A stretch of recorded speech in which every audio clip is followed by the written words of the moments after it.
안녕하세요. 형법 강의하고 있는 송헌철입니다.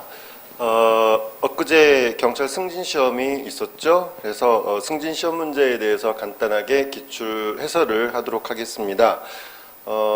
여러분들이 자료실에서 자료를 받아보셨을 텐데 앞에 부분 문제 해설 보면은 앞에 부분에 총평이 나와 있죠. 그래서 총평도 한번 읽어보시고 어떻게 출제되었는가라는 점, 이런 것들, 또 어느 분야에 출제되었고 출제 경향은 어땠는지 간단히 소개해놨습니다. 한번 읽어보시기 바랍니다. 최근 2, 3년 동안 내리 이 승진 시험 문제가 쉽게 출제되는 기조를 계속 유지하고 있었습니다. 한 2, 3년 동안. 그래서 되게 문제가 쉬웠던 것 같아요. 난이도도 아주 심하게 말하면 좀 형편없이 낮았고, 또 좀 어렵다고 느껴지는 문제 유형이 좀 박스형의 개수형을 묻는 문제잖아요. 근데 최근 2, 3년 동안 박스형 문제가 전혀 하나도 없었던 것 같습니다. 근데 이번 시험에서는 조금 이제 작년 하반기부터 약간 시험 문제가 어렵게 낼 것이다 라는 소문이 계속 돌고 있었습니다. 아니나 다를까 이번 시험에서 약간 난이도가 조정된 것 같은데, 그래서 문제 난이도가 조금 올라갔습니다. 그렇다고 해서 아주 어렵게 되는 그런 문제는 아니죠. 그래서 특징이 이제 거기 해설에도 써놨지만, 총평에도 써놨지만은 지문이 좀 예년에 비해서 좀 길어졌다라는 점, 그 다음에 박스형 문제도 출제됐고 6문제는 출제됐죠. 이런 것들, 그 다음에 단수 남기 사항으로서 예비 음모 처벌 규정 있냐 없냐를 묻는 문제가 나왔다랄지, 이런 식으로 좀 나오는 바람에 기존의 이제 문제 유형과 쉽게 낼 거다라는 어떤 편한 마음에 갔다가 좀 당황했을 분들도 계셨을 거라고 생각합니다. 근데 박스형이라고 해서 옳은 것이 몇 개냐 틀린 것이 몇 개냐라는 이렇게 개수형 문제를 묻는 문제가 아니고, 그냥 옳은 걸 골라내는, 틀린 걸 골라내는 선택형이기 때문에 그냥 객관식 문제, 일반 객관식 문제와 별 차이는 없는 거죠. 이런 문제가 나와도. 그래서 그렇게 어렵다고 느껴지는 않습니다. 조금 난이도 올라갔다고 치지만 아주 높게 올라간 건 아니고 한 중간 정도. 제가 거기다 써놓기는 약간 중상 정도 된다라고 써놨지만 사실은 중상의 정도에 이르렀다고 보기는 좀 어렵고요. 한 중간 정도, 예년에 비해서 좀 난이도가 좀 올라갔다는 정도고요. 아직까지 소문은 점점 조금 어렵게 될 거라는 얘기가 있었던 거죠. 그건 여러 가지 이유가 있겠지만은 승진에 영향을 미치는 게 이렇게 시험을 봐서 성적도 있지만은 근태가 좀 더 많이 승진에 반영이 되잖아요. 그래서 시험 성적에 좀 경시한다고 해야 되나? 그런 경향이 좀 경종을 울리기 위해서 출제 당국에서 조금 어렵게 내는 것 아닌가라는 얘기도 하는 얘기는 듣긴 했습니다. 현직에 있는 분들로부터. 그런데 이런 기조는 아마도 좀 당분간은 유지되지 않을까. 그래서 이번 시험과 같은 난이도를 좀 유지하지 않을까라는 생각을 해봅니다. 그래서 이런 식의 문제를 좀 대비하시고, 조금 더 어렵게 낸다 그러면 이제 박스형 문제를 좀 더 몇 개, 지금 올해 같은 경우 6문제가 나왔는데 한 두어 개 정도 더 늘어나거나, 또 늘어나면서도 이제 옳은 것 몇 개냐, 개수형 문제가 나올 수 있겠죠. 이런 문제 나오면 이제 좀 더 어려워질 수도 있겠습니다.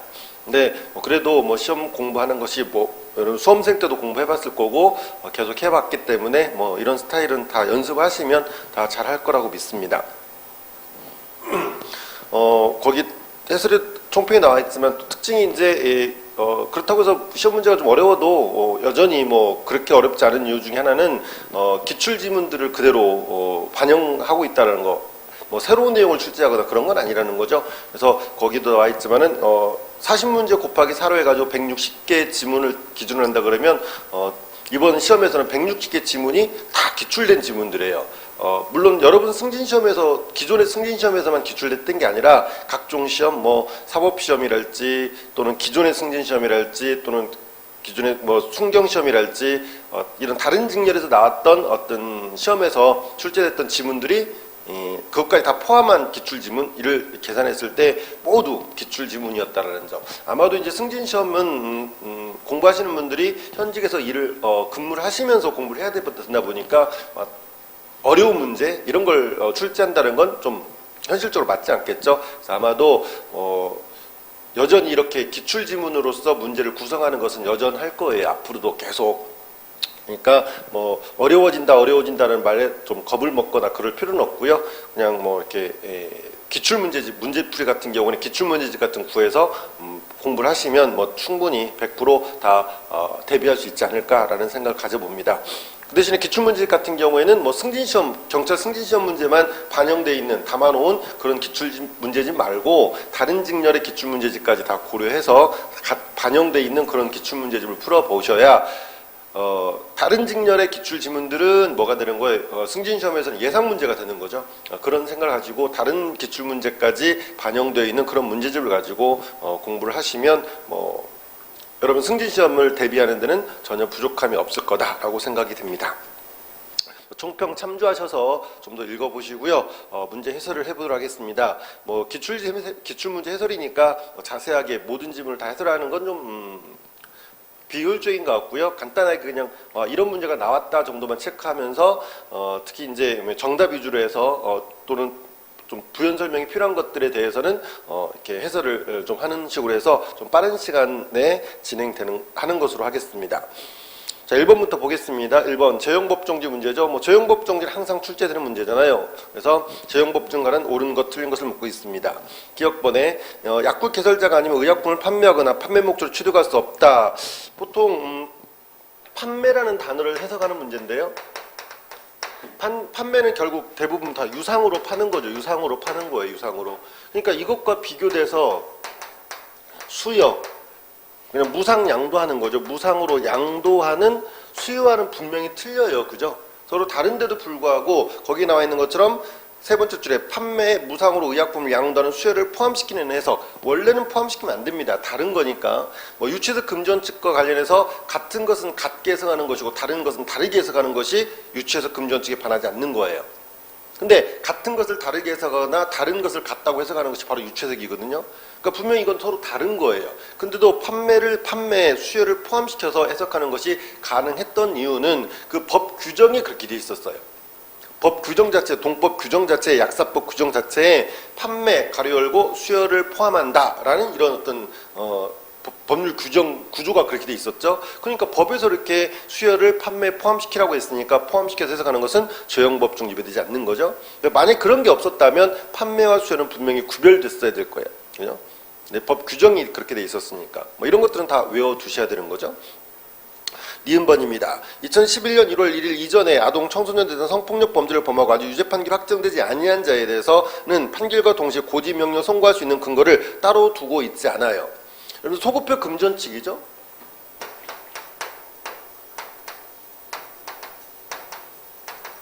소급표 금지원칙과 관련해서 보안처분의 일종이잖아요. 보안처분의 일종인 거기 나와 있는 뭐예요? 고지명령, 뭐 또는 신분 공개 같은 거 하잖아요. 그런 명령들 이런 것들에 대해서 이것을 나중에 생겨난 거에 대해서 이것을 소급 적용하는 거. 법을 만든 다음에 소급 적용 얼마든지 원래 어때요? 가능하죠. 근데 소급 적용 가능하다라는 것이지 무조건 하라는 뜻은 절대 아니에요. 그래서 가능하다는 얘기는 어떤 식으로? 예컨대 부칙 같은데 새로 신법을 만들어가지고 부칙 같은 게 경과 규정을 두어서 소급 적용을 하도록 하는 것도 이것이 뭐예요? 부칙에 소급 적용하는 규정을 둬가지고 이렇게 하는 것이 이게 소급표 금지원칙에 반하지는 않는 거죠. 그렇잖아요. 근데 만약에 이런 부칙에다가 경과 규정이 없더라 이거죠. 소급 적용을 하는 이런 규정을 두고 있잖아요. 그러면 뭐다? 입법자의 의도가 뭐예요? 소급 적용하지 않겠다라는 거야. 그죠? 소급 적용하지 않겠다는 입법자의 의도인 거예요. 그럼 사법부는 이걸 어떻게 해요? 존중을 하는 거예요. 그렇기 때문에 거기 나와 있는 것처럼 동시에 판결과 동시에 고지명령 선고할 수 있는 근거를 따로 두고 있지 않잖아요. 다시 말하면 일종의 부칙의 경과 규정 같은 걸 두지 않았다는 뜻이에요. 그렇다면 2011년 1월 1일 이후에 아동 청소년 대상 성폭력 범죄를 저지른 자에 대해서만 판결과 동시에 고지명령을 선고할 수 있다고 보는 거예요. 그러니까 소급 적용 안 하는 거죠. 그래서 이렇게 소급 적용을 하도록 하는 어떤 입법자의 의도가 있다 그러면 소급 적용도 가능하겠지만 그걸 두지 않았다면 소급 적용을 하지 않는 것 이런 것들도 이해할 필요가 있습니다. 디귿번입니다. 도로교통법 43조 운전면을 받지 아니하고라는 법률문의 의미에 운전면을 받았으나 그 운전면의 효력이 정지된 경우가 당연히 포함된다고 해석할 수는 없어요. 아까 얘기했습니다. 법률 규정 해석 관련해서 유체적 관련해서 같은 것은 같게 다른 것은 다르게 해석한다고 그랬잖아요. 도로교통법이 보니까 무면허 운전죄를 규정하면서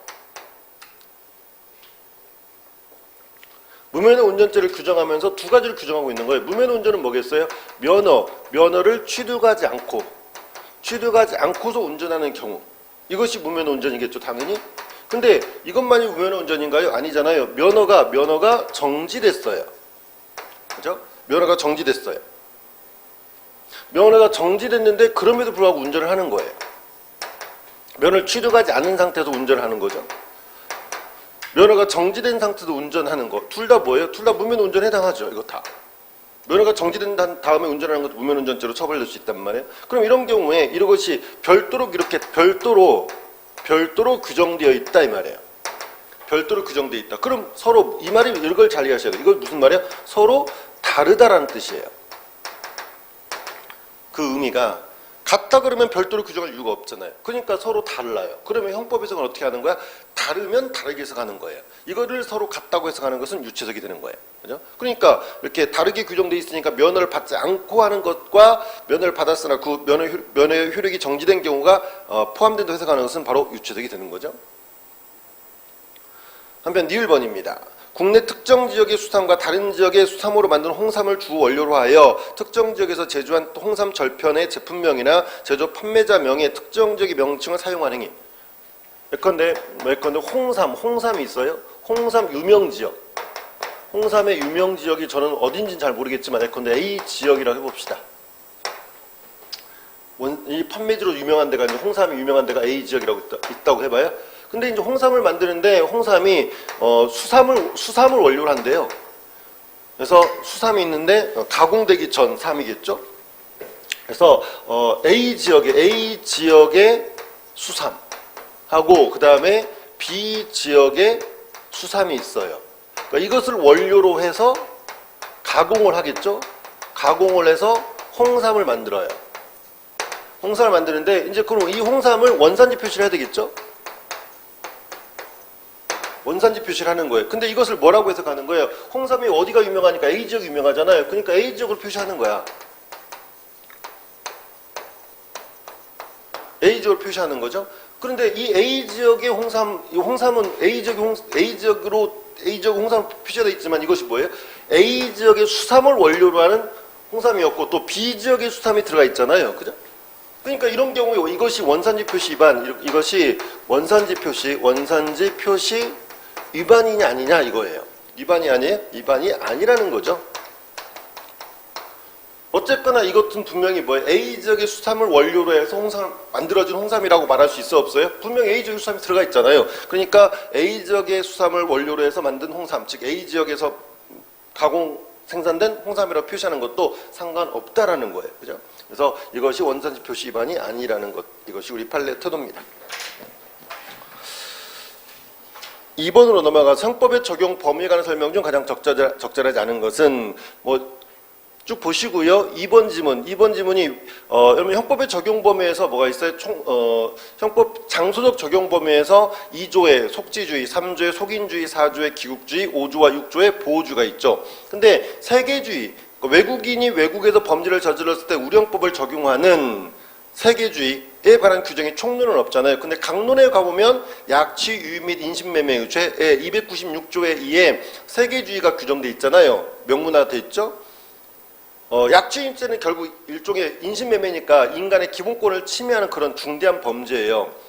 그래서 가벼운 범죄 절대 아닌 거죠. 특히 해외로 인신매매 할 수도 있는 거고. 그래서 외국인이 외국에서 인신매매 하는 것도 우리나라에서 붙잡히게 되면 우리 형법에 의해서 처벌할 수 있게끔 만들어 놨습니다. 근데 기본적으로 세계주의는 외국인의 국외범을 처벌하는 것은 그만큼 불법이 크다라는 거예요. 그죠? 그렇다면 우리 형법에서 보면은 범죄 형태가 기수 원칙에다가 미수 예비 음모가 있는데 예비 음모는 아직 실행에 착수도 하지 않았기 때문에 불법이 그다지 크지 않죠. 그래서 세계주의의 예비에서 외국인을 처벌할 때도 기수범이랄지 미수범에만 적용하지 예비 음모는 적용하지 않게끔 되어 있어요. 그래서 외국인이 외국에서 형법상 약취인죄나 인신매매죄 또는 그 미수범과 예비 음모죄를 범한 경우는 우리나라 형법이 적용된다가 아니라 예비 음모는 제외되고 있습니다. 뭐 이런 것들이 이제 다 기출지문이에요. 여기 해설을 보는 것처럼 이게 제 기억에는 검찰 시험에서 과거에 검찰 시험에서 이미 출제됐던 문제입니다. 그래서 여러분 시험도 뭐 꼭 경찰 승진시험 기존의 승진시험 문제랄지 이런 데서만 기출되는 게 아니라 다른 직렬에 나왔던 기출지문들도 계속 반복돼서 출제되니까 잘 알아두셔야만 하겠습니다. 3번입니다. 법인 문제죠. 법인의 범죄 능력과 양벌 규정을 설명은 적절하지 않은 것은 뭐 양벌 규정은 이제 법인을 처벌하는 그런 규정이잖아요. 우리 형법상 법인의 범죄 능력 인정되지 않지만 양벌 규정에 의해서 법인을 처벌할 수 있죠. 형벌 능력은 인정됩니다. 하지만 법인하고 또 우리 법인과 다른 게 단체가 하나 있죠. 뭐예요? 비법인 단체 또는 법인기 없는 사단이라고 하잖아요. 법인과 비법인 단체는 분명히 달라요. 양벌 규정은 법인을 처벌하는 규정이란 말이에요. 그러면 아까 우리 죄형법중 관련해서도 얘기했지만 다른 것은 다르게 해석해야 되죠. 법인과 비법인 단체는 서로 다르니까 법인을 처벌하는 양벌 규정을 비법인 단체에 적용해서 처벌할 수 있어요? 없는 거예요. 물론 비법인 단체를 처벌하는 양벌 규정을 따로 두지 않는 한. 그래서 일본이 보는 것처럼 양벌 규정이 있는 경우에는 당연히 양벌 규정에 법인기 없는 사단이나 재단이 명시되어 있지 않더라도 그 법인기 없는 사단이나 재단에 양벌 규정을 적용할 수 있다? 없습니다.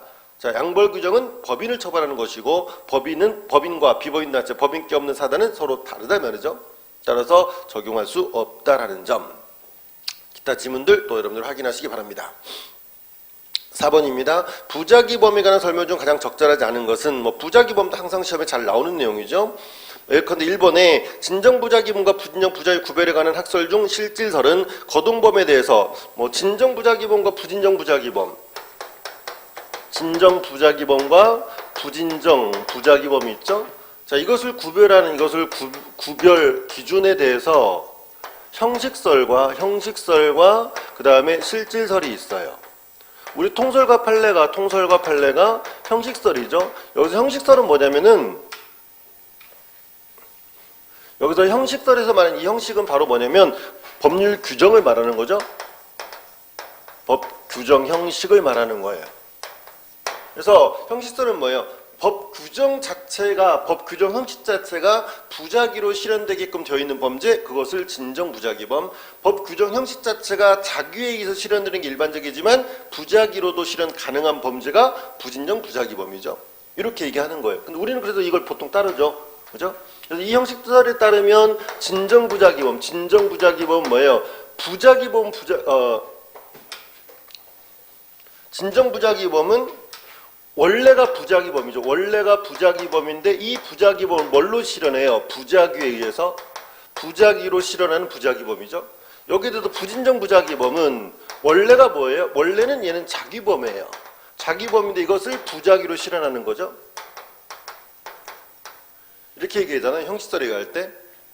근데 실질설이 이제 여기서 나와 있는 것처럼 실질설은 뭐 예외적인 학설이죠. 소설이고 뭐 우리나라 취하지도 않는데 가끔 물어봅니다. 그래서 진정부작위과 부진정부작위범의 구별에 관한 학설 중 실질설은 거동범에 대해서는 부진정부작위 성립할 여지가 없다고 보는 반면, 그래서 실질설은 뭐 범죄가 이제 거동범이 있고 그 다음에 결과범이 있잖아요. 그죠? 거동범이 진정부작위범은 거동범이요. 그 다음에 부진정부작위범은 결과범이다라고 구별하는 견해예요. 근데 이것을 우리는 따르지 않으니까 그냥 참고로만 봐두시고 뭐 이런 얘기, 형식설은 결과범 물론 거동범에 대해서도 부진정부작위 성립할 수 있다고 본다 정도 이해하시면 되고, 다 이것도 과거에 사시에서 나왔던 기출지문들입니다. 우리는 이제 기본적으로 형식설의 태도를 잘 알아두셔야 되죠. 한편 이번에 부작위한 방조범이 보증인적 죄에 있는 자로 한정되는 반면, 보세요. 여러분들 부작위 용어를 잘 보시면 돼요. 부작위에 의한 방조범이잖아요. 그죠? 그럼 부작위한 방조범의 경우에 이 방조범 자체가 부작위로 실현되잖아. 방조범 자체가 부작위범, 얘가. 그죠? 부작위범이잖아요. 그 부작위범은 반드시 뭐가 필요해요? 반드시 자기 의무가 필요하죠. 보증인적 지위가 필요하다 이 말이에요. 그죠? 그런데 부작위범에 대한 뭘 묻고 있어요? 부작위범에 대한 교사범. 이게 돼 있잖아요. 그죠? 그러면 이 교사범은 앞에 있는 부작위범이 누구야? 앞에 있는 부작위범. 얘가 정범이고 이 정범에 대해서 교사라는 사람이잖아요. 정범이 있는데 그 사람에 대해서 교사하는 사람. 얘는 뭘로 교사해요? 자기범이에요. 자기로 교사해요. 자기범. 자기로 가담하는 거예요. 얘는 자기로 가담하는 거예요. 됐어요? 자기로 가담하는 거. 그럼 자기로 가담하는 거니까 얘는 뭐예요? 자기범이야. 그 자체가 자기범. 그죠? 자기범이란 말이에요. 그러니까 뭐가 필요 없어요? 자기 의무가 필요 없죠. 자기 의무 불요조. 됐어요? 그래서 그 용어를 잘 보시면 얘가 자기범인지 부작위범인지 구별할 수 있을 거예요. 부작위범에는 교사범 보증인적 지위 있는 자는 한정되지 않습니다. 3번에 보증인 지위와 보증인 의무를 모두 부진정 부작위범 구성요건 요소로 이해하는 견해에 따르면 부진정 부작위범의 구성요건 해당성이 지나치게 확대된다. 부진정 부작위범의 구성 해당성이 지나치게 확대된다는 비판은 뭐예요? 위법성 요소라는 비판이죠.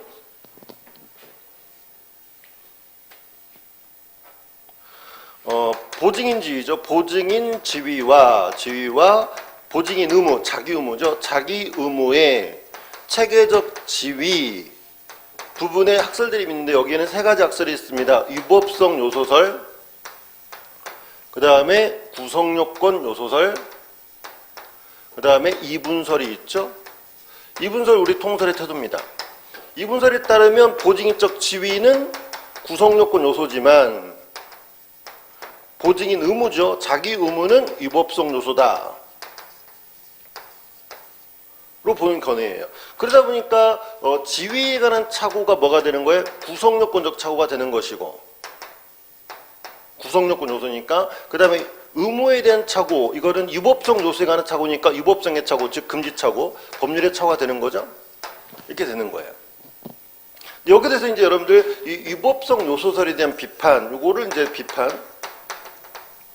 요거를 잘 알아두세요. 이게 항상 시험에 나오는 거죠. 그래서 위법성 요소설에 의하면 보증인적 지위가 있든 없든 어쨌거나 구성요건 단계에서는 뭐예요? 부작위자를 다 포섭을 하는 거예요. 범죄 구성요건 해당성이 인정된다라고. 그러다 보니까 부작위범의 구성요건 해당성이 지나치게 넓어져. 보증인적 지위가 없는 사람들 일단 구성요건 해당성 인정한 다음에 위법성 단계에서 뭐 하는 거예요? 보증인적 지위가 있는 사람의 부작위만이 위법하다고 평가를 하는 거야. 그러니까 구성요건 단계가 지나치게 넓어지는 거죠. 근데 위법성 요소설이나 이분설은 보증인적 지위가 있는 사람들의 부작위만이 구성요건 해당성 인정되니까 그러니까 구성요건 단계에서부터 굶어 죽고 가는 아이에 대해서 젖을 먹여야 되는 엄마만 부작위범 구성요건 해당성을 인정하는 것이죠. 근데 만약 위법성 요소를 하면 굶어 죽어가고 있는 이 아이에 대해서 엄마뿐만 아니라 이 엄마와 수다를 떨고 있는 옆집 아줌마들까지 다 구성요건 해당성 인정되는 거예요. 일단은. 그리고 위법성 단계에서 엄마만이 위법하다고 평가하는 거죠. 그게 이제 위법성 요소래요. 그러니까 위법성 요소에 의하면 구성요건 해당성이 지나치게 넓어지는 문제가 있는 거예요. 그래서 이 점을 잘 기억하셔야 돼요. 위법성 요소에 대해서 비판을 잘 기억하시고. 그 다음에 4번에 하나영이가 자기범과 부작위범 구성요건을 동시에 충족하는 경우도 있을 수 있습니다. 얼마든지. 5번입니다. 인과관계가 설명 중 가장 적절하지 않은 것은 인과관계 문제는 어렵지 않죠. 그냥 인과관계라는 것은 행위와 결과 어떤 행위가 있고 그 다음에 결과가 발생하는데 여기에 인과관계가 있어야 되는 거죠. 인과관계가 필요한데 이때 인과관계 판단을 어떻게 해요? 판단을 우리 판례 입장을 잘 기억하셔야 되죠. 상당 인과관계를 취하고 있는 판례가 이제 인과관계 인정한 거, 부정한 거 이런 것들을 외우는 게 포인트가 되겠습니다. 5번 1번 지문은 이제 우리 형법 17조 인과관계는 조문 문제고요. 나머지들은 판례들입니다. 4번이 정답이네요. 피고는 결혼을 전제로 교제하던 갑의 임신 사실을 알고 수혜에 걸쳐 낙태를 권유하였다가 거절당하였음에도 계속 갑에게 출산 여부는 알아서 하되 아이에 대한 친권 행사할 의사가 없다고 하면서 낙태할 병을 물색해주기도 했는데 그 후 갑은 피고인에게 알리지 않고 자신이 알아본 병원에 낙태 수술한 경우 피고인의 낙태 교사 행위와 갑의 낙태 행위 사이에 인과관계가 인정된다는 판례죠. 판례 외워두시면 되겠습니다. 6번입니다. 과실범 역시 우리 판례들이죠. 과실범 파트도 다른 거 없습니다. 쭉 보시고 1번은 과실범 미수는 형법이 없잖아요. 우리 형법상 미수범은 다 고의범입니다. 그래서 3번에 공사 현장 감독인이 공사의 발주자에 의해서 현장 감독에 임명된 것이 아니고 건설업법상 요구되는 현장 건설 기술자의 자격이 없다면 업무상 과실치에 물을 수 없다. 아니에요. 공사 현장 감독이었잖아요. 감독 현장이었으면 당연히 그 공사에 대한 책임을 지는 거죠. 따라서 이런 어떤 자격이 없다는 이유만 가지고 과실책을 면할 수는 없습니다. 7번입니다. 유법성론으로 넘어가고 있네요. 유법성 조각사에 관한 설명 적절한 것은 1번에 정당방위의 방위행위는 뭐예요? 순수한 수비적 방어뿐만 아니라 적극적 반격을 포함하는 반격 방어의 행위도 포함되는 거예요. 수비적 방어라는 건 뭐예요? 그 상대방이 다 공격해오면 그걸 막아내는 거예요. 근데 만약에 상대방이 나를 죽이려고 그래. 그럼 막기만 해야 돼요? 아니죠. 나도 공격할 수 있어요. 상대방이 강도예요. 강도한테 때려줄 수 있는 거죠. 이런 공격 방어도 얼마든지 가능합니다. 2번에 명예훼손죄의 특별한 유법성 조각사를 규정한 형법 310조의 요소 중 사실에 진실성된 착오가 있는 경우에는 유법성 조각사의 전제 사실의 착오 또는 법률의 착오 문제일 뿐이기 때문에 유법성 그 자체는 조각될 여지가 없다? 아니에요. 이거는 과거에 사법시험에선가 출제가 됐던 기출지문 그대로인데요. 유법성 조각사유의 전제 사실에 대한 착오죠. 유전착, 오상이라고 붙는 거, 오상 방위 등 있잖아요. 오상이 붙는 것들. 여기에 대해서 학설은 다양하게 견해가 대립되죠. 근데 우리 판례는 아주 독특한 입장이에요. 판례는 이렇게 보죠.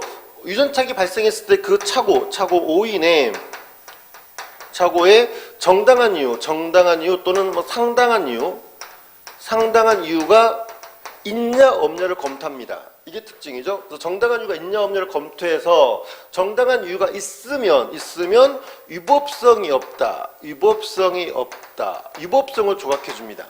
정당한 이유가 없으면 유법성을 인정하죠. 유법성을 인정해서 원칙적으로 범죄가 성립합니다.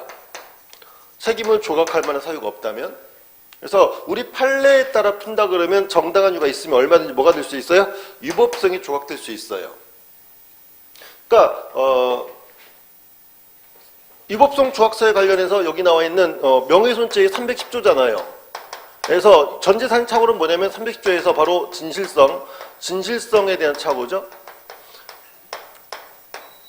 유전착이란 말이에요. 그러면 그랬을 때 그 착오에 정당한 이유가 있으면 유법성을 조각해줘버려요. 이런 경우에 310조를 적용해서 유법성을 조각해줘버려요. 우리 판례가.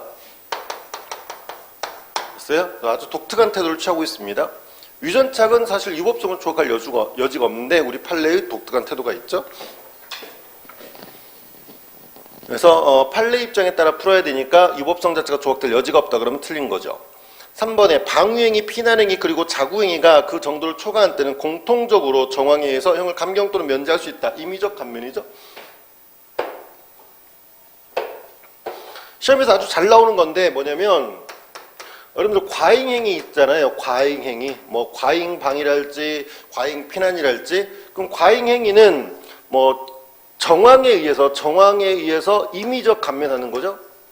임의적 감면하는 과잉행위가 있고 그 다음에 그 정황이 이것이 심한 정황이죠. 그래서 심한 정황이라는 게 뭐냐면 야간 기타 불안스러운 상태도 공포, 경화, 흥분, 당황으로 인한 때에는 벌하지 아니한다 이렇게 돼 있어요. 벌하지 아니한다. 벌하지 않으니까 이것은 다수설에 따르면 이건 책임조각 무죄입니다. 그런 상황이라면 적법인 기대할 수 없기 때문에 책임이 조각되는 거예요. 근데 이런 경우에 이런 조문 형태가 다 있는데 문제는 이 규정이 어디 있냐면 정당방위와 그 다음에 긴급피난과 그 다음에 자구행위가 이렇게 있으면 정황에 의해서 임의적 감면하는 과잉 규정 다 있습니다. 공통적으로 이거 묻고 있는 거잖아요. 지금 보면은 방위행위, 피난행위 그리고 자구행위가 그 정도를 초과한 때는 공통적으로 정황에 의해서 형을 감경 또는 면제할 수 있다. 그죠? 정황에 의해서 임의적 감면하고 있는 거예요. 근데 심한 정황, 즉 야간 기타 불안스러운 상태도 공포경화, 흥분, 당황했던 벌하지 않는다. 이 조문은 어디 정당 방위에 있죠. 긴급 피난도 준용해야 하지만 자구행위는 없어요. 그래서 시험 문제가 항상 이거예요. 그래서 야간 기타 불안스러운 상태, 공포, 경악, 당황으로 인한 때 하는 과잉, 자구행위 규정은 없다라는 점을 꼭 기억하셔야만 합니다. 4번입니다. 형법 24조에 따르면 처분할 수 있는 자의 승낙, 24조가 피해자 승낙이잖아요. 처분할 수 있는 자의 승낙에 의해서 그 법의를 훼손하는 행위는 법률에 특별한 규정이 있는 경우에 한해서 벌하지 않는다. 승낙을 받고 했을 때 벌하지 않는데 다만 처벌 규정이 없을 때예요. 승낙을 받고 했는데 벌하는 경우는 처벌 규정이 있으면 벌하는 거죠. 그러니까 법률에 특별한 규정이 있으면 처벌하는 거예요. 근데 승낙을 받고 칼로 찔러 죽였어요. 그러면 처벌하지 않나요? 처벌하죠. 왜? 승낙살인, 촉탁 승낙살인죄로 처벌하는 규정을 두고 있으니까. 그래서 거기 말하는 법률에 특별한 규정이 있다 그랬을 때 우리 형법 규정은 처벌 규정이잖아요. 그러니까 처벌 규정이 있으면 처벌이 되는 거죠. 그래서 특별한 규정이 없을 때 벌하지 않게 되는 겁니다. 8번입니다. 정당 행위에 관한 설명 중 적절하지 않은 것을 묻고 있네요. 판례 사안들 외워두시고 정당 행위는 다 판례를 묻죠.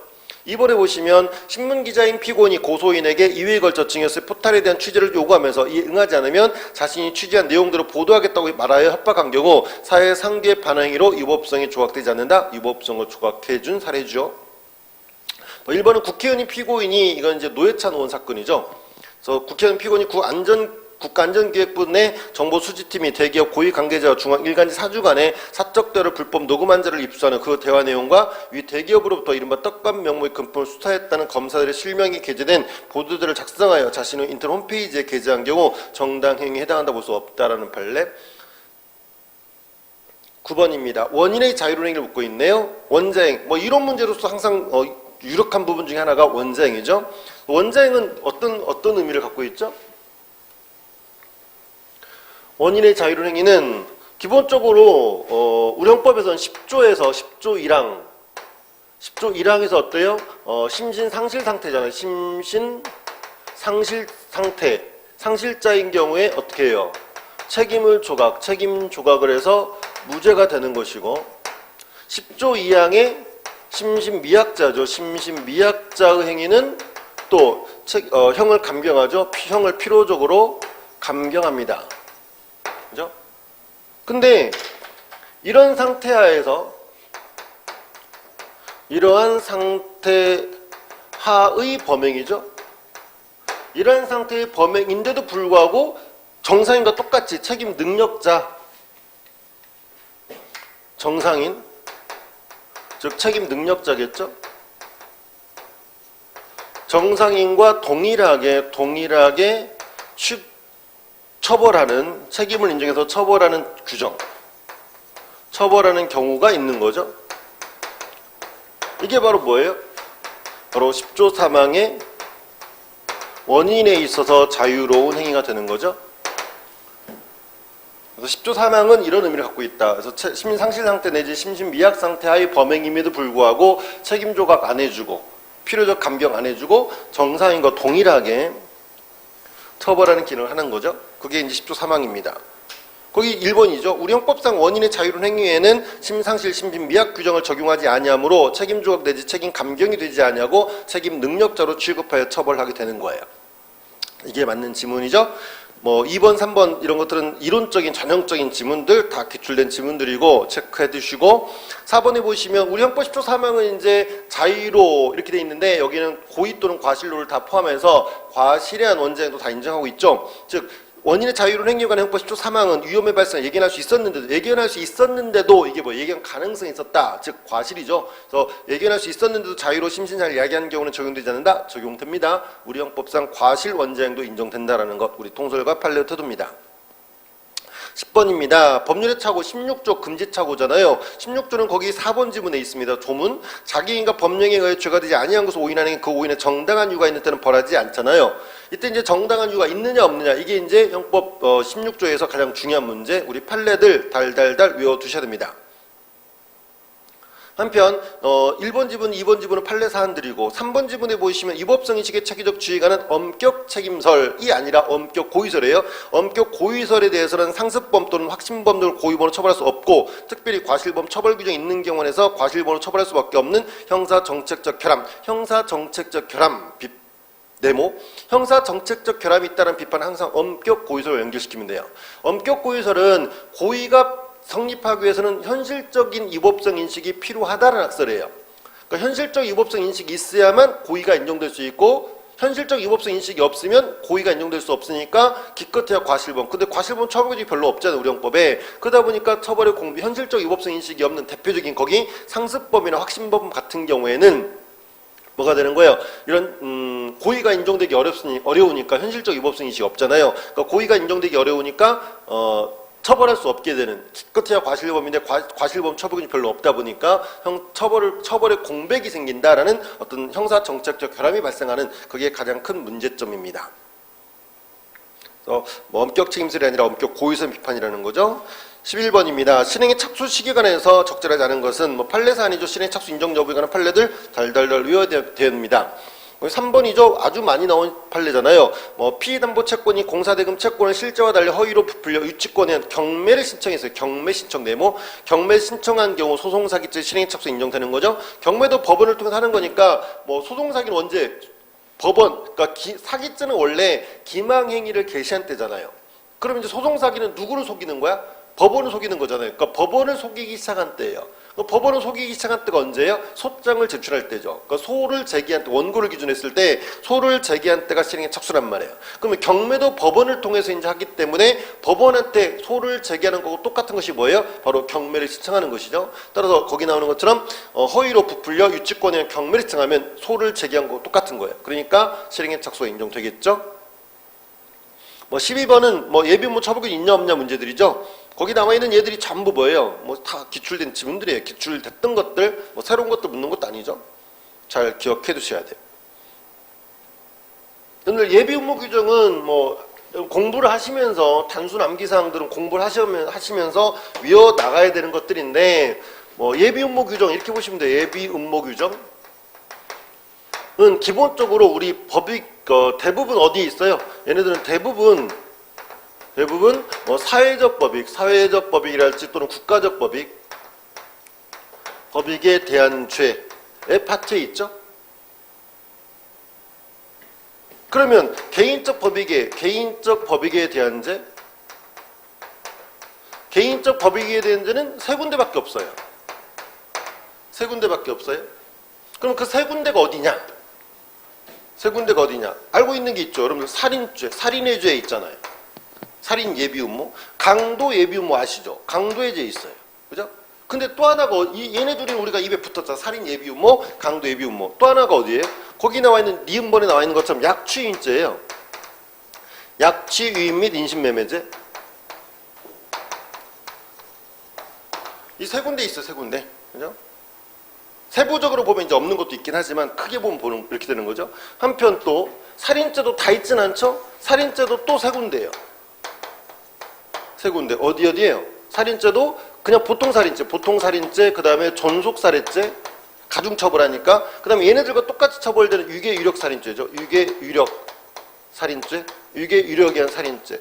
그러니까 살인죄에서도 감경적 구성요건에 해당하는 촉탁 승낙살인죄랄지, 영아살해죄랄지, 자살교사방조죄랄지 이런 데는 없어요.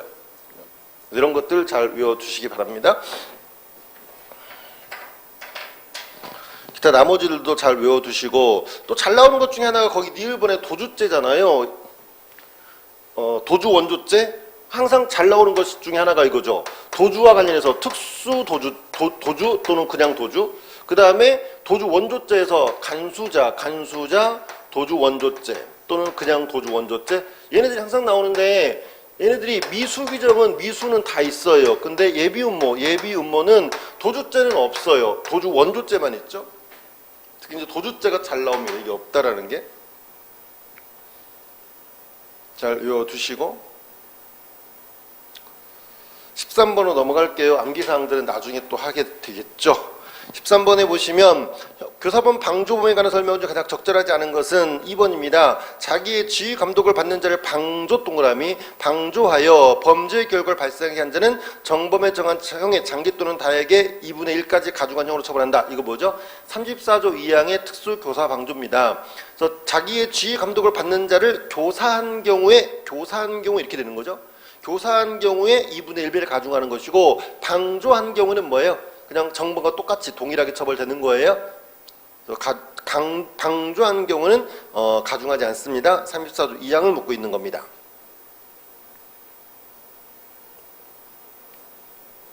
4번에 항상 나오는 거죠.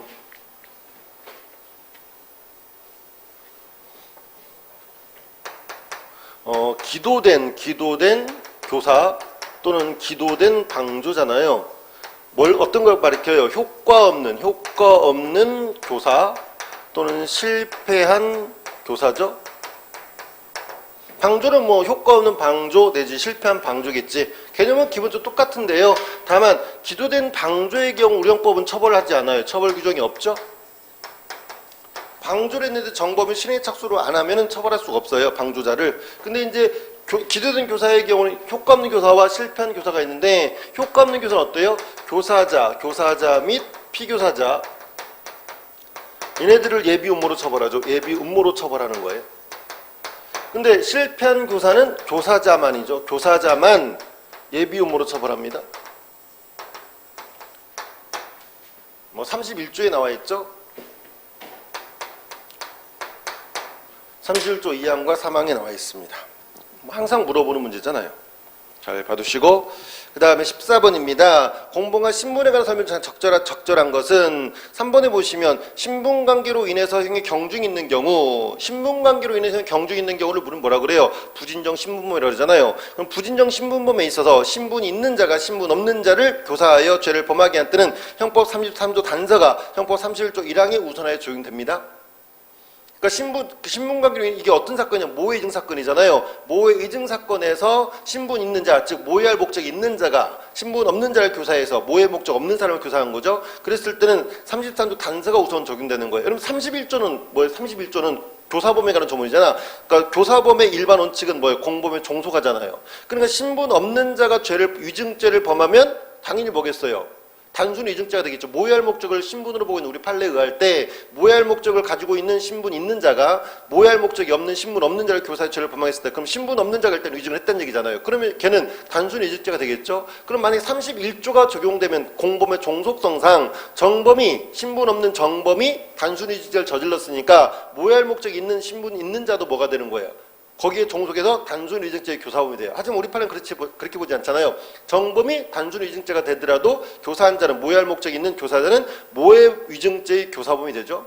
그러니까 여기에 종속하지 않아요. 왜 그래요? 33조가 적용되기 때문에. 31조에 우선해서 31조가 적용되면 공범의 종속성상 교사자도 단순 위증죄의 교사범이 되는 거란 말이에요. 3조 단서가 적용되면 신분의 개별성을 규정하고 있기 때문에 각자 신분에 따라 처벌이 돼요. 그러니까 신분 없는 자는 단순 위증죄, 신분 있는 자는 모해 위증죄가 되는 거예요. 유명한 사건이죠. 모해 위증 사건 맨날 나오는 거죠. 15번입니다. 15번은 이제 죄수 문제, 특히 죄수 문제에서 이제 수재가 됐을 때 상상의 경험이지 아니냐 이런 것들이죠. 죄수로는 다른 거 없습니다. 판례들이죠. 판례가 일죄를 인정했느냐, 수재를 인정했느냐. 수재를 인정했다 그러면 상상적 경합이냐, 실질적 경합이냐 철저하게 외워두셔야 됩니다. 적절한 것을 모두 골라라 했을 때 기억본에 채권자들에 의한 복수의 강제평이 예상되는 경우 재산을 은닉 또는 허위 양도하면서 채권자를 해하했다면 채권자별로 각각 강제면탈을 선고하는 거죠. 강제면탈죄는 채권자들의 강제평을 보호하려는 그런 범죄다 보니까 채권자별로 죄가 인정됩니다. 여러 명이 강제평을 할 때 여러 개의 강제면탈죄가 되는 것이고, 재산을 처분하는 허위 양도하는 이런 것들은 뭐예요? 행위가 하나잖아요. 하나의 행위로 여러 개의 강제면탈죄를 저지르는 거니까 상상의 경합입니다. 니은번 자주 나왔던 판례죠. 타인의 사물을 처리하는 자가 여러 사람 동그라미 여러 사람으로부터 각각 동그라미 각각 같은 종류의 부정 청탁을 받고 그들로부터 또 각각 동그라미 각각 금품 수사한 경우 이는 단일하고 계속된 범위 아래 이루어진 것이고 그 피해 동일함으로 포괄일죄가 아니라, 이런 경우는 뭐냐? 실질적 경합범, 포괄일죄가 아니에요. 경합범이 됩니다. 만약에 동일한 사람으로부터 여러 차례 청탁을 받고 여러 번 돈을 받으면 포괄일죄가 돼요. 하지만 여러 사람으로부터 이와 같이 각각 청탁을 받고 각각 금품 수사하면 실질적 경합입니다. 디귿번이죠. 역시 중요한 판례고, 갑이 A 주계로부터 렌탈하여 임대차하여 컴퓨터 본체 모니터 등을 받아 보관하였고, B 주계로부터 리스 임대차하여 컴퓨터 본체 모니터 그래픽카드 마우스 등을 보관하다가 같은 날 성명불상의 업체 한꺼번에 처분해 횡령을 했을 때, 오늘 횡령죄나 배임죄는 뭘 처벌하는 거죠? 믿고 맡긴 거에 대한 배신성을 처벌하는 거예요. 즉 신뢰관계 수, 신인관계 수에 따라 죄가 인정되는 거예요. 그러니까 이렇게 되는 거야. 예를 들어서 A가 갑이라는 사람한테 A가 뭐 동그라미를 맡기고 보관을 시키는 거죠. 지금 이거 좀 보관해줘. 또 B가 갑한테 뭐 세모 이걸 맡겼어요. C도 또 역시 마찬가지로 별표 요거를 보관을 시켰어요. 근데 이걸 갖고 있다가 얘가 여기 이제 동그라미, 세모, 별표 이걸 보관하고 있겠죠? 얘가 보관 중, 보관자가 되는 거야. 그러다가 이걸 뭐예요? 뭐를 한꺼번에 처분해버리는 거죠. 팔아먹어버려. 예를 들어서. 그럼 이 물건은 어떻게 되는 거예요? 이 물건은 이거는 분명히 타인 소유잖아요.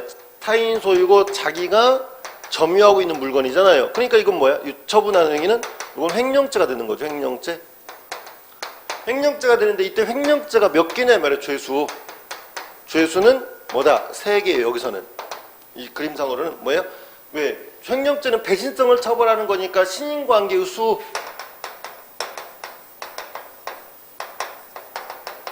신인관계 수를 가지고 죄수를 결정한단 말이에요. 그러니까 A가 맡긴 거 하나, B가 맡긴 거 하나, C가 믿고 맡긴 거 하나, 3개잖아요. 그러니까 3개의 횡령죄가 되는 것이고, 그 다음에 3개의 횡령죄가 되면 뭐예요? 이것이 행위가 하나잖아요. 한꺼번에 처분했으니까. 즉, 한 개의 행위죠. 한 개의 행위로 수개의 죄를 범한 거니까 얘네들은 상상계 경합이다라는 거예요. 그 다음에 니을번 경찰서 생활 질서에 근무하는 피고인 갑이. 여러분들 판례를 이렇게 보다 보면 그 등장인물로서 경찰관들이 나오는 경우가 많잖아요. 그럼 이런 것들은 여러분 시험에서는 직방이에요. 왜? 바로 여러분들이 경찰관들이니까. 그래서 경찰 시험에서 경찰과 관련된 판례들은 또 유념해서 잘 봐둬야 되는 거예요. 그래서 경찰서 생활 질서에 근무하는 피고인 갑이 피고인 을로부터 뇌물을 수수하면서 피고인 을의 자녀 명의 은행 계좌에 관한 현금 카드를 받은 뒤 피고인 을이 위 계좌에 돈을 입금하면 피고인 갑이 현금 카드로 돈을 인출하는 방법으로 범죄 수익의 취득에 관한 사실을 가정한 경우 범죄 수익 은닉의 규제 및 처벌에 관한 법률 위반죄와 특정 범죄 가중 처벌에 관한 법률 위반죄 뇌물죄 성립하고 두 죄는 상상적 경합이 아니라 실체적 경합이라는 거죠. 우리 판례 태도입니다. 외워두시고 그 다음에 16번입니다. 집행유예와 선고유예 간의 설명 중 가장 적절하지 않은 것은 형벌론에서는 중요한 게 이제 몰수 추징에 관한 판례들, 그 다음에 여기 나와 있는 각종 유예 제도들에 대한 판례들이죠. 잘 알아두셔야 되는데 4번 지문에 보시면 형법 30조 후단 경합범 중 판결을 받지 아니한 죄의 형을 선고하는 경우 선고유예와 관련된 내용인데요.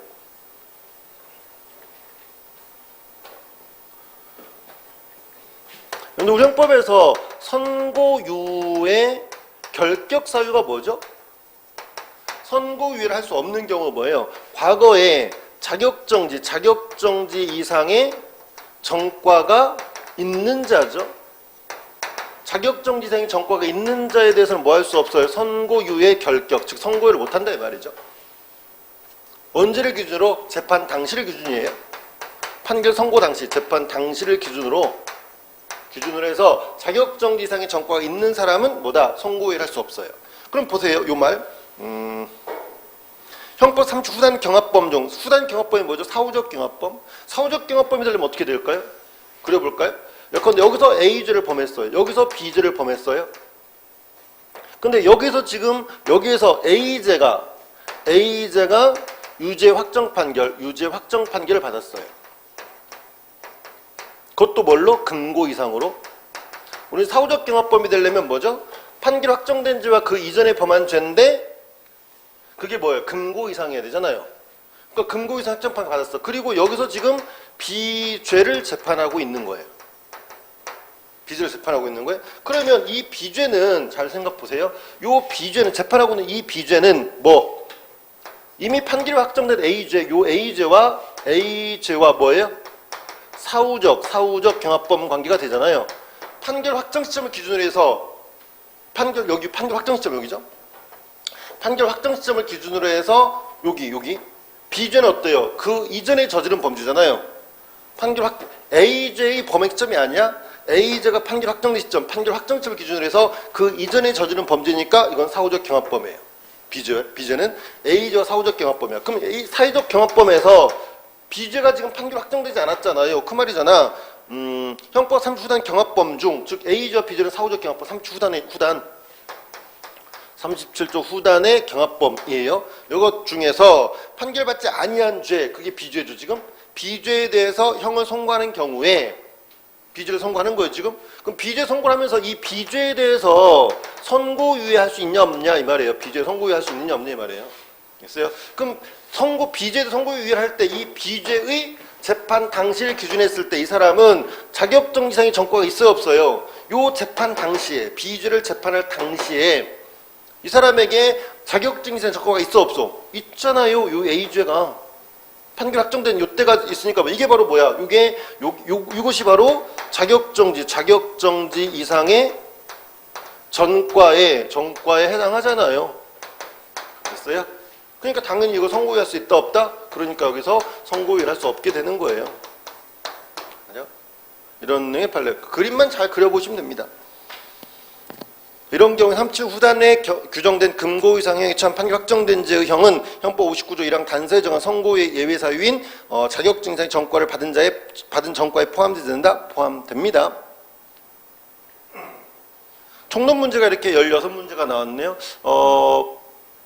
과거에 한 2, 3년간 기출문제 다시 한번 보니까 보통 이 정도 같습니다. 한 15, 6문제, 즉 이 정도가 이제 총론 문제, 그 다음에 한 24, 5문제가 강론 문제. 그러니까 비율로 치면 이제 40문제를 기준했을 때 6대 4의 비율이죠. 그래서 강론이 좀 더 비중을 많이 차지하는. 그래서 항상 한 16문제 정도 이쪽저쪽으로 총론 문제가 나오고 그 이유는 이제 강론 문제가 나오는 것 같습니다. 17번 보면은 상해와 폭행죄에 관한 설명이 가장 적절하지 않은 것은 어렵지 않죠? 강론 문제. 특히 이제 강론은 개인적 법익, 사회적 법익, 국가적 법익이 있는데 강론이 좀 어렵다고 치면 개인적 법익이 가는 죄 중에 재산죄들 그런 부분이 좀 어렵다고 듣고 근데 물론 여러분 승진 시험에서는 여러분들이 현직에 있는 분들이고 또 깊이 있는 공부 시간을 많이 투자해서 깊이 있는 공부를 할 수 있는 현실이 아니기 때문에 판례들도 시험에 이론이 나오지는 않고 강론에서는 전혀 이론도 안 나옵니다. 강론에서는 전부 판례들이 나오는데 판례들 중에서도 이제 조금 아주 깊이 있는 그런 판례보다는 전형적인 문제들 전형적으로 중요한 판례들 있잖아요. 이런 것들 위주로 나오니까 너무 걱정하지 않으셔도 될 것 같습니다. 17번에 상해와 폭행죄를 설명해서 적절하지 않은 것은 쭉 보시고 3번에 보시면 폭행죄는 반의사 불벌죄잖아요. 반의사 불벌죄는 뭐죠? 의사능력 있는 행위자 단독으로 할 수 있는 거지 다른 사람이 대신할 수 없어요. 그러니까 폭행죄는 반의사 불벌죄로서 개인적 법익이 가는 죄이므로 피해자가 폭행과 무관한 사유로 사망한 경우 그 상속인이 피해자를 대신해서 처벌 분의 의사표시를 할 수 없습니다. 그래서 피해자 단독 의사표시하는 것이고 만약 피해자가 죽었으면 처벌 불허 의사표시는 아무런 의미가 없어요. 18번입니다. 유기와 학대죄가 설명이죠. 적절한 것은 어렵지 않습니다. 1번이 정답이죠. 유기죄의 주체는 지금 법률상 계약상이라고 하면 돼 있잖아요. 따라서 사회상규상, 관습상, 조리상 유기죄의 주체 보험을 인정할 수는 없어요. 이번에 보시면 갑은 호텔 객실에서 애인인 을려에게 성관을 요구했는데 을려는 그 순간을 모면하기 위해서 갑이 모르는 사이에 이게 포인트죠. 7층 창문으로 뛰어내려 중상을 입었다. 그러나 이 사실을 모르는 갑이 빈사 상태의 을려를 방치하고 혼자서 호텔을 나온 경우 갑에게 유기죄가 성립한다. 자, 유기죄 역시 뭐예요? 고의범입니다. 고의범. 그러니까 자기가 지금 피해자가 있는데 요 부조자가 있는데 요 부자를 유기한다는 인식과 의사가 있어야 돼요. 근데 이 사람 뭐예요? 방치하고 떠나긴 떠났는데 모르고 떠났잖아. 이런 일이 벌어진 줄 모르고. 그러니까 유기를 한다는 고의가 없어요. 따라서 유기죄가 될 수 없죠. 과실유기죄는 존재하지도 않잖아요. 그러니까 결국 불가불이 되죠. 3번 형법 271조 1항의 죄를 범해서 이게 유기죄인데 유기죄를 범해서 사람의 생명, 신체가 아니죠. 생명, 신체가 아니고 그냥 생명에 대한 위험을 발생하게 한 때는 중유기죄로 가중처벌합니다. 신체가 들어가면 안 돼요. 중잡는 범죄에서 많이 나오는 게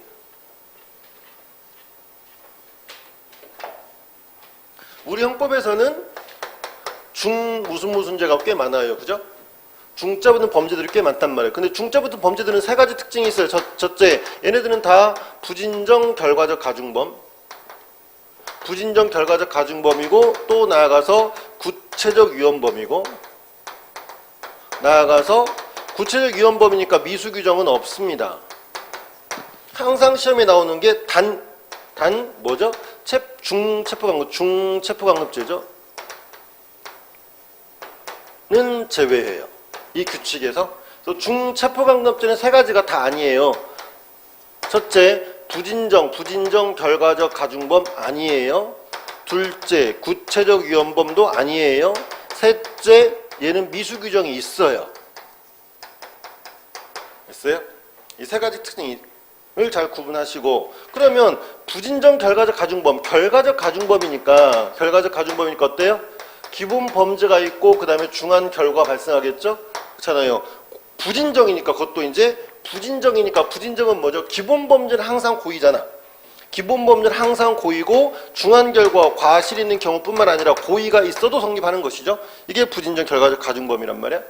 근데 이제 얘네들이 공통적으로 중점 범죄들 공통적으로 이 중한 결과가 뭐예요? 중한 결과가 생명이에요. 생명에 대한 위험 발생. 생명에 대한 위험 발생이에요. 원칙적으로 여기가 생명이에요. 생명. 뭐가 아니야? 신체가 아니에요. 신체가. 그래서 생명 신체는 안 들어있어요. 생명의 위험 발생이고 이때 위험도 어떻겠어요? 구체적 위험 범위니까 이 위험도 구체적으로 발생을 해야 돼요. 구체적 위험 범위니까 이런 것도 생각할 수 있죠. 근데 여기다가 생명의 위험 발생 말고 플러스해서 더 요구하는 게 있어요. 더 요구하는 게 생명 위에 불구를 만들거나 또는 불치, 난치의 질병을 감염시키는 거죠. 이게 뭐예요? 이게 이제 중상해죄지. 중점 범죄 중에서 또 한편 뭐예요? 거기 신체가 원래 안 들어가잖아요. 신체가 안 들어가는데 신체에 대한 위험이 들어가 있는 이것이 뭐냐면 중손괴죄예요. 손괴죄. 됐어요? 중손괴죄는 신체가 들어가 있어. 됐어요? 이렇게 정리해 두시면 중자 붙어 있는 범죄들은 다 해결이 됩니다. 그래서 3번에 중유기죄인데 신체가 들어있으니까 틀렸고요. 그 다음에 4번에 유기죄는 상습범 처벌 규정이 없어요. 해설해 보는 것처럼 상습범 처벌 규정이 소개되고 있죠. 눈여겨보시고 19번입니다. 협박죄를 묻고 있네요. 협박죄에 관한 설명 적절하지 않은 것은 이번에 보시면 피고는 혼자 술을 마시던 중 갑 정당이 국회에서 예산을 강행 처리하였다는 것에 화가 나서 전화를 받은 갑 경찰관에게 경찰서 관할구역 내에 있는 갑 정당 당사를 폭파하겠다는 말을 한 경우 피고인에게는 각 경찰관의 협박죄가 된다. 자, 경찰관 너를 죽여버리겠다. 그건 아니잖아요. 다른 사람, 근데 갑 정당의 당사를 폭파하겠다는 거잖아. 그 다른 사람을 공격하겠다는 얘기예요. 쉽게 말하면. 그죠? 그러면 생각해 보세요. 협박죄가 되려면 상대방으로 하여금 공포심을 일으킬 정도의 해악을 고지해야 되는 건데 상대방이 한마디로 겁을 먹을 만한 정도의 협박이 돼야 돼. 그럼 보세요. 나를 죽이겠다 그러면 우리가 겁을 먹을 수 있겠죠. 근데 다른 사람을 죽이겠다 그러면 그 다른 사람이 나하고 뭔가 밀접한 관계가 있는 사람. 예컨대 네 아들을 죽여버리겠다. 네 아내를 죽여버리겠다. 그럼 겁나죠. 네 부모님을 죽여버렸다. 그럼 겁나죠. 그죠? 그러니까는 어때요? 그럴 때는 협박죄가 될 나에 대한 협박죄 될 수도 있어요. 하지만 나하고 아무런 상관이 없는 사람을 죽이겠대요. 그럼 나하고 내가 겁을 먹을 이유는 없다 이 말이죠. 그렇잖아요. 그럼 여기서 경찰관들에 대해서 너를 죽이겠다는 게 아니라 갑정당, 새누리당이죠. 새누리당이 예산을 뭐 날치기 처리하고 있으니까 화가 나가지고 뉴스 보다가 화가 나가지고 이렇게 전화했던 거예요. 그럼 새누리당하고는 경찰관하고는 아무 상관이 없잖아요. 그죠? 그러니까 밀접한 관계가 있는 사람을 죽여버리겠다 이런 뜻이 아니기 때문에 경찰관에 대한 협박죄 될 수 없는 거죠. 이같이 제3자를 죽이겠다 이런 삼자의 법익을 침해하겠다는 그런 해악의 고지도 협박죄가 될 수 있긴 한데, 근데 그 대신에 이제 그럴 때는 제3자가 나하고 뭔가 밀접한 관련이 있는 뭐 가족이랄지 친척이랄지 이런 해야 되는 거죠. 또는 내 회사랄지. 그렇잖아요. 제3자를 삼자의 법을 공격하겠다고 했을 때 제3자에는 자연인뿐만 아니라 법인도 포함됩니다. 하지만 아무런 관련이 없을 때는 뭐예요? 협박죄가 될 수 없는 거예요. 주의하시고. 역시 마찬가지로 경찰관이 등장하는 판례니까 역시 중요하겠죠. 20번입니다. 약취 유인 및 인신매매죄에 관한 설명은 가장 적절한 것은 베트남 국적 여성인 피고인이 남편의 동의 없이 생후 13개월 된 자녀를 베트남에 있는 친정으로 데려간 행위는 실력을 행사해 자녀를 평온하던 종전의 보호 양육 상태로 이탈시킨 것으로서 국외유송 약취죄 등이 성립한다? 해당하지 않습니다. 이거는 약취 개념과도 관련되어 있는 판례인데, 그러면 약취죄는 약취 내지 유인이잖아요. 약취 유인. 유인은 뭐 기망을 하거나 유혹을 이용하는 거죠. 유혹을 사용하는 건데, 약취는 어떨 때를 말하는 거예요? 약취는 폭행 또는 협박을 사용하거나 협박을 이용하거나 이것만이 아니라요. 우리 판례에 의하면 불법적인 사실상의 힘을 행사하는 거 이것도 약취가 될 수 있어요? 근데 이 사건 잘 보세요. 13개월 된 애를 데리고 가요. 이만하잖아요. 이제 갓 돌 지났으니까 이만한 애를 데리고 가는데 얘를 때려서 데리고 가? 협박을 해? 의미 없잖아요. 어떤 불법적인 사실상 힘을 행사할 필요도 없잖아요. 그죠? 그냥 들고 가면 되는 거니까. 그러니까 뭐가 인정되기 어려워요? 이 사건은 약취가 인정되기 어려운 거야. 약취가 인정되기 어려우니까 약취죄 등이 성립할 수 없는 거죠.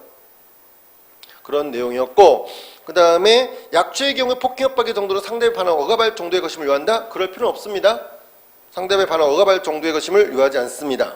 그 다음에 형법 288조 1항의 영리목 약취죄는 존속이 된 범죄들 가중처벌한 규정이 없어요. 약취인죄는 존속 약취인죄 이런 말 들어보셨어요? 없어요? 우리 어떤 법의 처벌균이 있냐 없냐 이런 문제들은 사실 우리 입에 자주 이렇게 오르내려 보면 되잖아요. 그러니까 죄명들을 자꾸 이렇게 웅얼웅얼 하다 보면 뭐 상습 아까 우리 18번이었나요? 상습 유기죄 이런 말이 입에 안 붙잖아요. 없는 거야 그런 규정이. 또 존속에 대한 뭐 존속 살해죄 이런 건 있어도 존속 협박죄, 존속 폭행죄 이런 거 있어도 존속 뭐예요? 거기 나오는 존속에 대한 약취인죄 이런 건 없어요 우리 형법에. 그 다음에 4번 형법 289조 사항의 국외이송 목적 인신매매 및 국외이송해지를 범한 사람이 매매 또는 이송된 사람을 안전한 장소 풀어준 터에 그 형을 감경할 수 있다. 해방감경 규정이죠. 해방감경 규정이 약취인죄는 있습니다. 이 점을 유념하시고 21번 이하는 잠깐 쉬었다가 보겠습니다.